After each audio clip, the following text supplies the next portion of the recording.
Hindi pa man natatapos ang taong 2024, lumampas na ang bilang ng mga insidente ng sunog sa bilang nito noong buong taong 2023. Mula kasi January 1 hanggang alas 8 ngayong umaga, may 16,836 nang naitalang sunog sa bansa. Mas marami kumpara sa 16,433 na naitala noong nakaraang taon. Sa katunayan, ito ang pinakamaraming naitala mula 2019 kung kailan nagkaroon ng mahigit 18,000 fire incidents sa buong bansa. At tuwing Marso, kung kailan Fire Prevention Month, mas madalas pa itong nangyayari. Sa dami ng insidente ng sunog ngayong taon, mahigit 9.6 billion pesos na ang halaga ng pinsala nito. Halos 300 ang namatay habang mahigit 1,300 ang sugatan.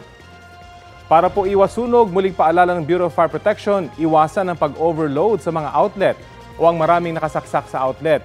Patayin at tanggalin sa saksak ang mga appliance, pati na rin ang tangke ng LPG kapag hindi ginagamit.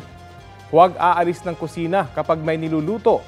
Ilayo sa mga bata o ilagay sa mataas o tagong lugar ang mga flammable na bagay. Kung naninigarilyo, siguraduhin mapatay ng maayos ang upos nito at itapon sa tamang lugar. Panatilihin din pong malinis ang inyong lugar.